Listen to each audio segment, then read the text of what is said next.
What's going on YouTube? When it comes to luxury vehicles, America's hottest segment is the compact crossover. And within that segment, two of the hottest products are the Mercedes GLC and BMW X3. These German rivals have been battling each other for years. And now that the Mercedes has been redesigned, things are heating up even more. So which model has the best luxury features, space, and performance? Let's go ahead and find out.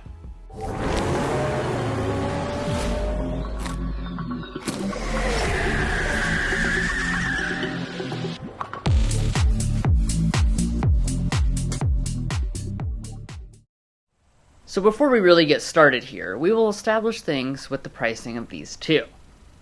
Starting with the BMW, we have a very nicely equipped model with all the options people usually select, for a total price of $59,505.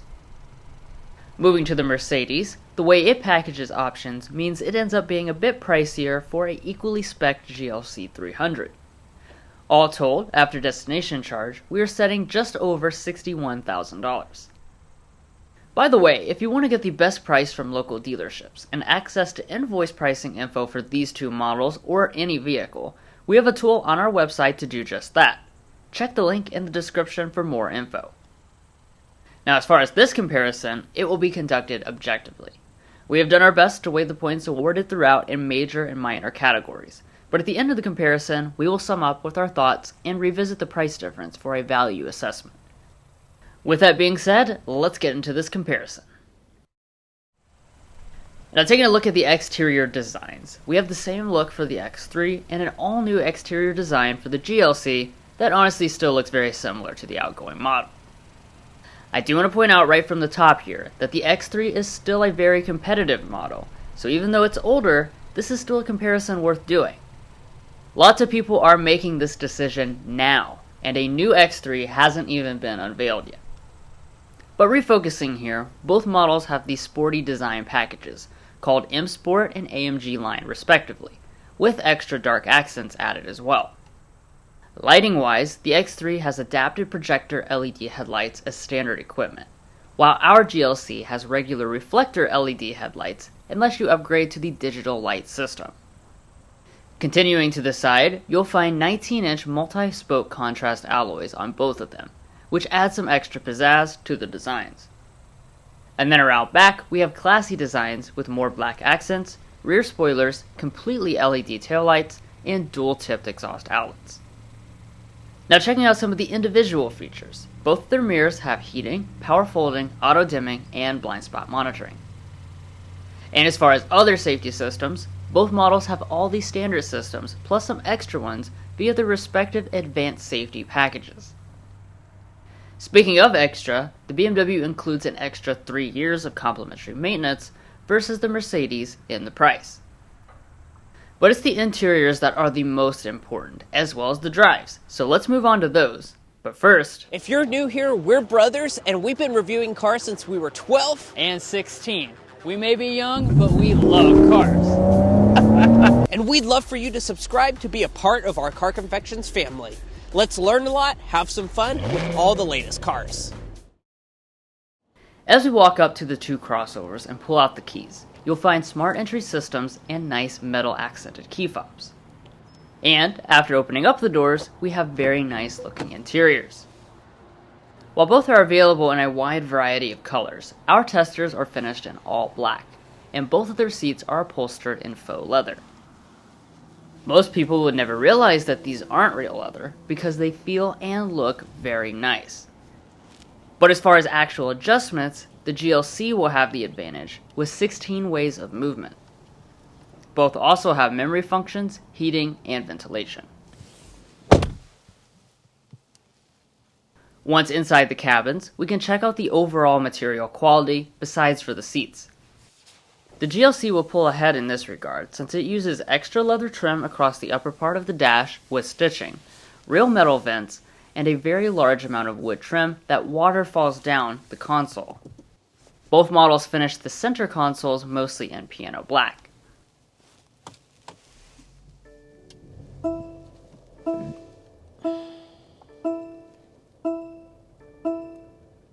Taking a look at the gauges, both have giant 12.3-inch reconfigurable ones with great resolution. The Mercedes also has an available head-up display, but only the X3 will include that feature on most models. Coming back to the steering wheels, these two have high-end wheels from each brand's performance models. Feel in the hand is excellent, especially when the heating function is on, and only the GLC has power tilt and telescoping. Now let's move on to interior storage. Starting with the center consoles, we have started doing something called a donut test here at Car Confections. And in the X3, you have space for 7 donuts, 9 in the GLC. The other interior cubbies have roughly equal amounts of space, as well as wireless phone charging pads. Both models have electronic shifters, just in different locations, and when in reverse, both also have 360-degree camera systems, with the fan-favorite 3D surround views. And now that brings us to the volume knobs, or slider in the case of the GLC, so let's give them a sample.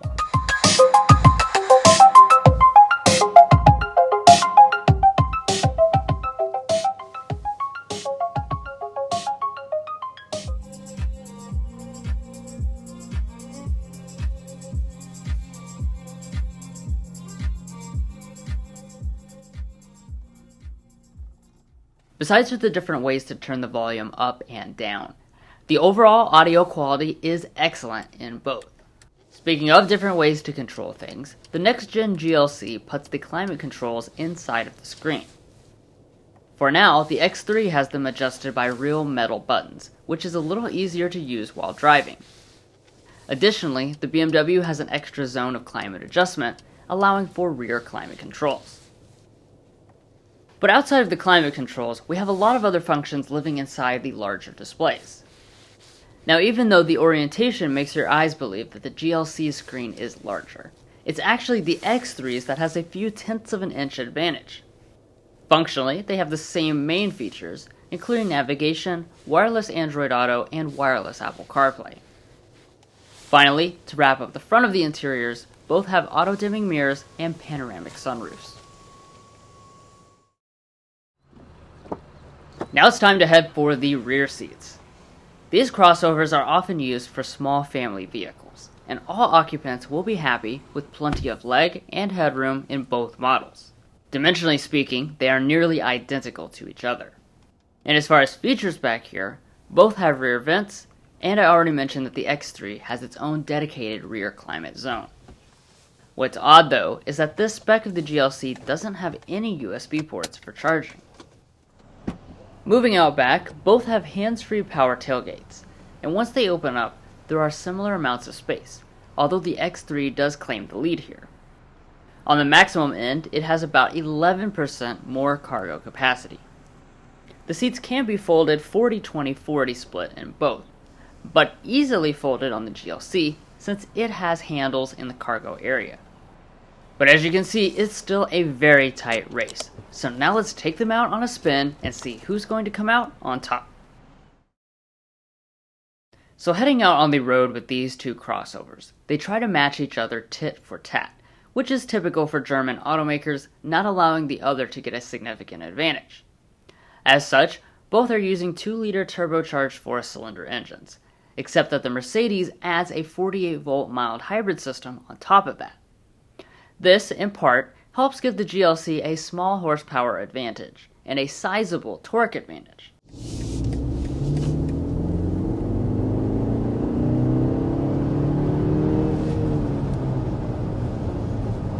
Nice. The X3 has always been a very spunky vehicle. When it comes to, how Germans compare to the competition, the 3 German offerings tend to be quite a bit faster than anything else on the market. That does continue for 2024. Yeah, it's very punchy. And this, of course, is the standard model. This is the 30i. So you're looking at a 2-liter turbocharged 4-cylinder engine.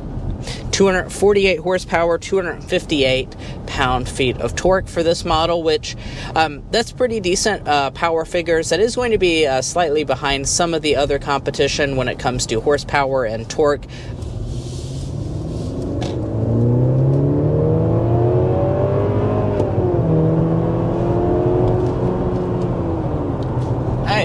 Alright, so there we are, accelerating up to 60 miles per hour. As you've known throughout this video, this is the GLC 300.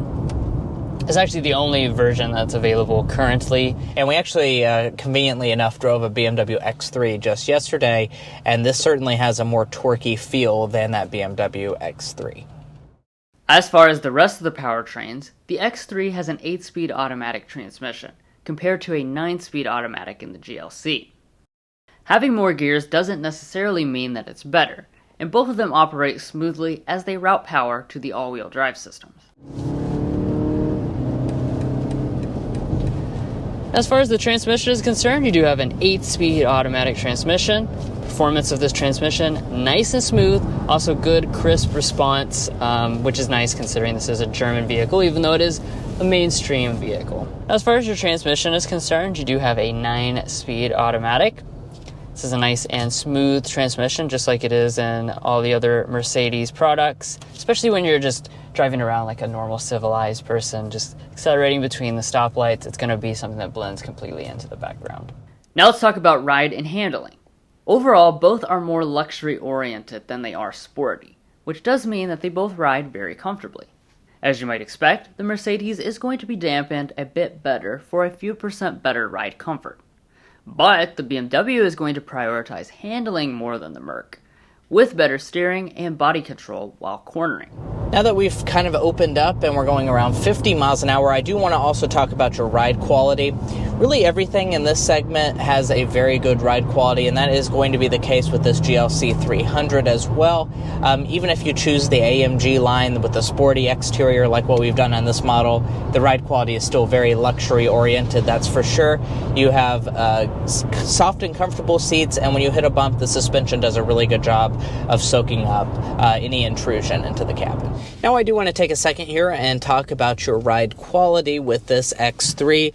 We're just here in the standard model, so we don't have an adaptive suspension or anything along those lines, and the ride quality is pretty good. I really don't have any problems with it. When you hit a bump, you can feel some intrusion inside of the cabin, and these seats are going to be a little bit more on the firm side, but certainly not in a bad way. I think it's actually a very comfortable overall experience, and I think a lot of you guys will appreciate the ride quality that you're going to find here on the X3, especially when you balance it with the driving dynamics of this model.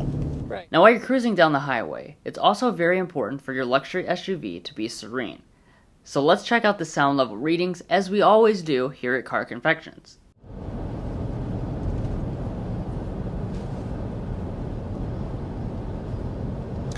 Settled in at 53.3 decibels. Very, very impressive sound level reading.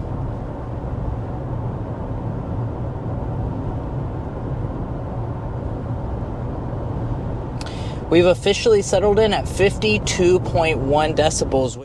The X3's rating of 53.3 decibels is very impressive, but the GLC's rating of 52.1 decibels is even more impressive. That's an S-Class rivaling reading, and because it is greater than a 1 decibel difference, the average adult will be able to discern the difference.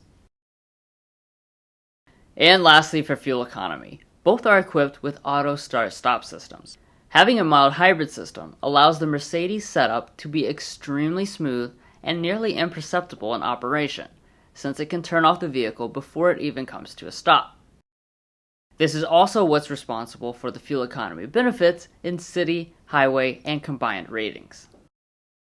As promised, let's revisit the price difference of $1,765.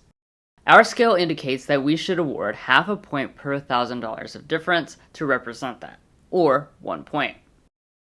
But as always, I'll remind you that if money doesn't matter as much to you, then feel free to disregard this part. So there you have it. That's the end of another super close comparison. Now, if you thought that the X3 was going to get slammed because it's an older product, you are absolutely wrong, because BMW has really done a great job of keeping the X3 up to date.